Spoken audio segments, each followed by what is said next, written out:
The morning sun cast long shadows across the cobblestone courtyard of Buckingham Palace as Sergeant James Morrison adjusted his red tunic for what he thought would be another ordinary day of duty. The crisp February air carried a hint of something different, though he couldn't quite place what it was. As one of the Queen's Guard, James had spent 5 years maintaining the stoic, unmoving stance that tourists from around the world came to witness. But today, February 14th, would prove to be unlike any other day in his military career. James had always taken pride in his unwavering discipline, standing motionless for hours, ignoring the constant chatter of tourists, and maintaining perfect posture regardless of weather conditions had become second nature to him. His black bearskin hat sat perfectly positioned, and his polished boots reflected the morning light like mirrors. The routine was sacred, unchanging, and deeply respected by every guard who served. As he took his position at the palace gates, James noticed something unusual in the growing crowd. Among the typical tourists with their cameras and excited chatter, there was a young woman sitting alone on a nearby bench. She appeared to be in her early 20s, with tears streaming down her face as she clutched a crumpled letter in her trembling hands. Her shoulders shook with quiet sobs, and she seemed completely oblivious to the bustling activity around her. The sight tugged at something deep within James's chest. Despite his training to remain emotionally detached during duty, he found himself stealing glances at the distressed young woman. She had auburn hair that caught the sunlight, and her simple blue dress suggested she wasn't a tourist but perhaps a local resident. The letter in her hands appeared to be handwritten, and from his position, James could see it was stained with teardrops. Minutes passed, and the woman's crying only intensified. Other tourists began to notice her distress, some whispering among themselves and pointing in her direction. A few kind-hearted visitors approached her, offering tissues and gentle words of comfort, but she politely declined their help while continuing to weep. James felt his resolve beginning to crack as he watched this scene unfold before him. His training screamed at him to maintain position, to ignore distractions, to be the unwavering symbol of British discipline that millions expected to see. His humanity whispered something entirely different. The woman's pain was so raw, so genuine, that it seemed to pierce through decades of military conditioning. James found himself thinking about his own sister, about how he would want someone to help her. If she were in a similar situation far from home. The crowd around the palace continued to grow as the morning progressed. James's attention remained divided between his duty and the suffering stranger. He noticed that she had been reading and rereading the same letter over and over again, each time causing fresh tears to fall.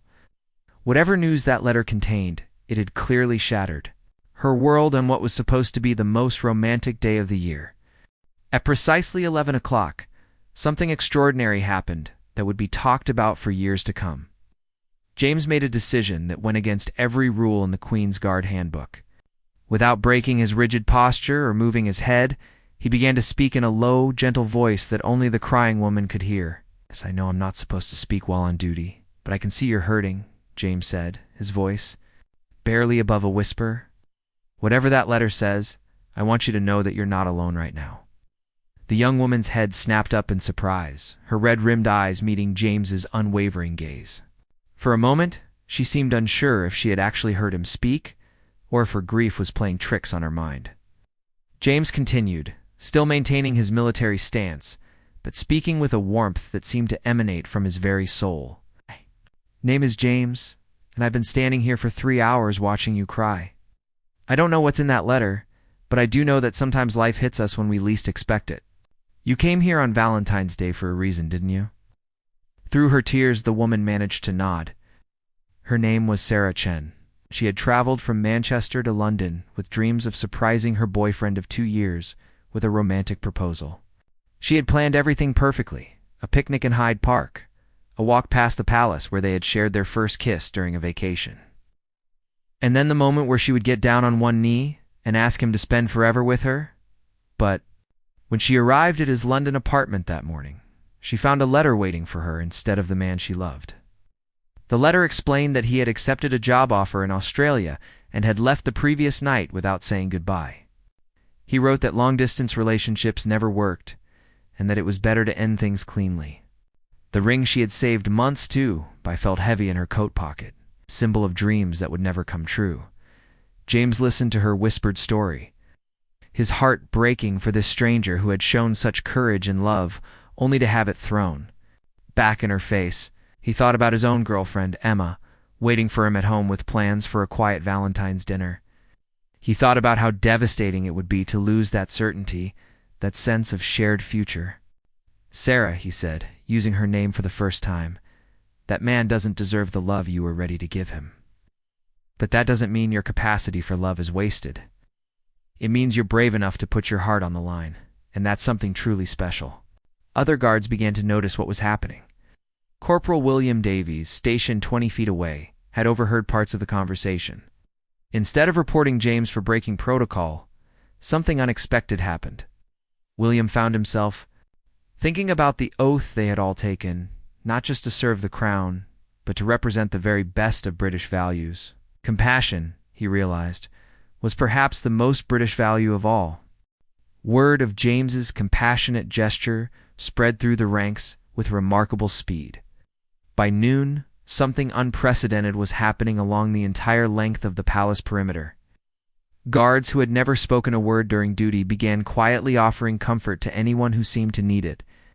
What started as one man's act of kindness had sparked a movement that would touch dozens of lives. "Corporal." Davies spotted an elderly gentleman struggling with his walking cane near the palace railings. The man appeared confused and lost, clutching a bouquet of wilted roses that had seen better days.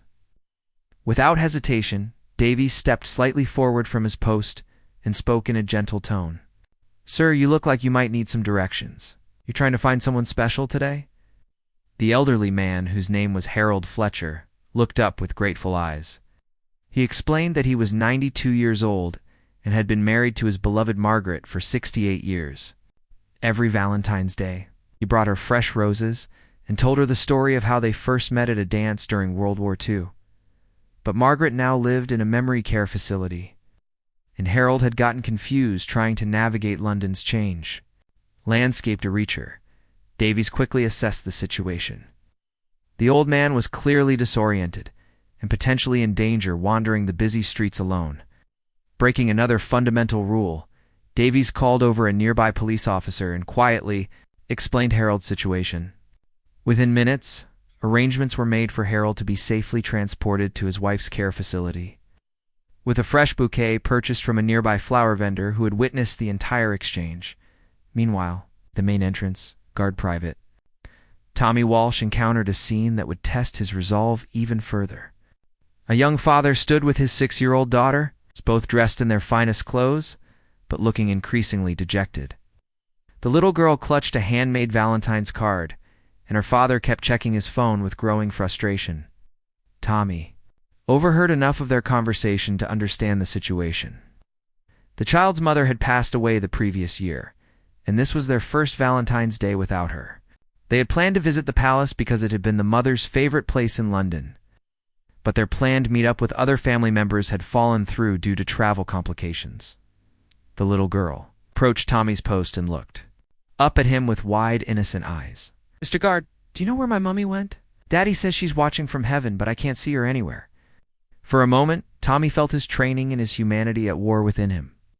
Then, remembering James's earlier courage, he made a choice that would define the rest of his day. He knelt down to the child's level, a gesture that would have resulted in immediate disciplinary action under normal circumstances.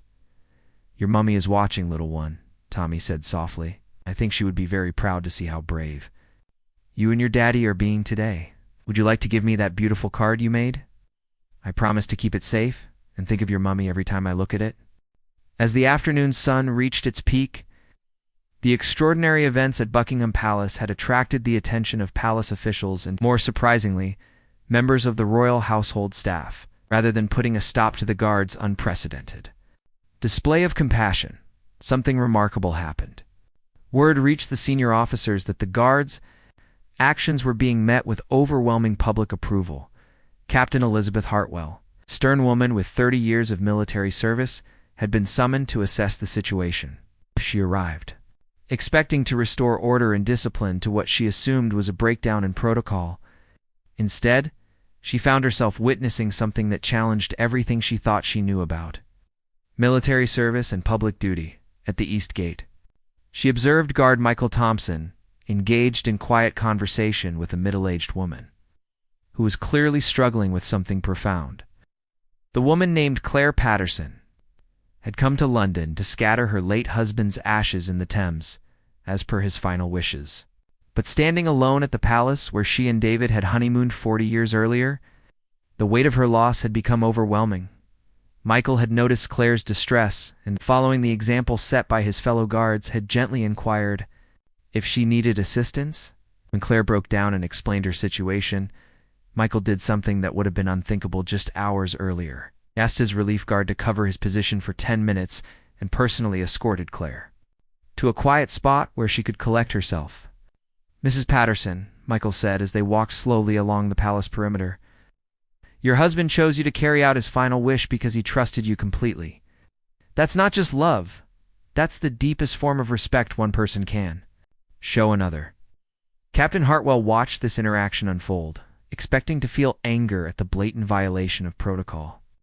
Instead, she found herself remembering why she had joined the military in the first place. It wasn't just to follow orders blindly, but to serve something greater than herself. As she observed the genuine gratitude in Claire's eyes and the quiet dignity with which Michael handled the situation, she began to understand that perhaps true service sometimes meant knowing when to bend the rules. The captain's radio crackled to life with reports from around the palace grounds. At the north entrance, guard Robert Kim had helped reunite a lost child with his frantic parents. At the south gate, guard Patrick O'Brien had provided directions to a group of elderly veterans who had come to pay their respects but had become confused by construction detours. Each incident followed the same pattern, guards maintaining their posts and their dignity while extending small acts of human kindness to those who needed them most. None of the guards had abandoned their duties or compromised security. Instead, they had found ways to serve both their military obligations and their conscience simultaneously. Captain Hartwell made a decision that would require her to answer to her superiors later, instead of ordering the guards to cease their compassionate interventions. She quietly radioed all positions with a simple message: continue current protocols. No. But remember that we serve the people as much as we serve the crown. By late afternoon, news of the guards' extraordinary Valentine's Day had begun to spread beyond the palace walls. Social media posts featuring photos and videos of the compassionate guards began to circulate. But these weren't the typical tourist snapshots mocking the stoic soldiers. Instead, they were heartfelt tributes to men who had shown that strength and kindness could coexist beautifully. Sarah Chen, the young woman who had first inspired James's act of compassion, had spent the day walking through London with a completely transformed perspective. Before leaving the palace, James had given her something unexpected, not advice or platitudes, but a simple truth that resonated deeply within her heart. The love you were ready to give doesn't disappear just because one person couldn't receive it properly, he had told her. That love is still yours, and someday, someone worthy will be grateful beyond words that you kept your heart open despite today's pain. Armed with this wisdom, Sarah had visited the bookshop where she had always dreamed of working. To her amazement, they had an immediate opening for someone with her literature degree and passion for connecting people with stories. By 4 o'clock, she had not only secured a job, but had also met David, a kind-hearted regular customer who had noticed her puffy eyes and had offered her his handkerchief without expecting anything in return. Meanwhile, Harold Fletcher had reached his wife Margaret's care facility safely, thanks to Davies's intervention. When he arrived, he discovered something magical waiting for him. The facility staff had heard about his morning adventure through the police officer who had helped arrange his transport. They had prepared a special Valentine's celebration for Harold and Margaret, complete with music from the 1940s and decorations that recreated the atmosphere of their wartime courtship. Margaret, despite her memory issues, seemed to recognize something special about the day. When Harold presented her with the fresh roses and began telling their love story once again, She smiled and whispered, "You always were my hero, Harry." It was the clearest she had been in months, and Harold knew that somewhere in London, young guard's kindness had helped create this precious moment. Tommy. Walsh's encounter with the grieving father and daughter had evolved into something equally beautiful. After accepting the little girl's handmade Valentine's card, Tommy had done something unprecedented during his brief break. He had used his personal phone to contact a local children's charity that organized special events for families dealing with loss within hours. The little girl named Lucy and her father Robert found themselves invited to a special Valentine's tea party at a nearby community center. The event was filled with other families navigating similar losses. And Lucy discovered that she wasn't alone in missing her mummy on this day of love. She made new friends who understood her sadness, and Robert connected with other single fathers who offered support and friendship for the challenging road ahead. As evening approached and the day shift prepared to end, the guards gathered for their usual debrief with Captain Hartwell. The atmosphere was charged with an energy none of them had experienced before. They had maintained their posts, fulfilled their security obligations, somehow managed to touch more lives in a single day than they had in years of silent service. Captain Hartwell stood before her men, knowing that she faced a crucial decision. The day's events had been unprecedented, and she would need to provide a detailed report to her commanding officers. She could frame the guards' actions as a serious breach of protocol requiring disciplinary action, or she could present them as an evolution in how the Queen's Guard could serve both crown and country. "Gentlemen," she began, her voice carrying a warmth that surprised even herself. "Today you showed the world something important. You proved that discipline and compassion are not opposing forces. You've demonstrated that true strength sometimes means knowing when to bend without breaking." The captain revealed that throughout the day, she had received numerous phone calls from senior palace officials. Rather than complaints, these calls had been expressions of admiration and pride. Several members of the royal family had personally commended the guards' actions, noting that their behavior embodied the very values the monarchy sought to represent.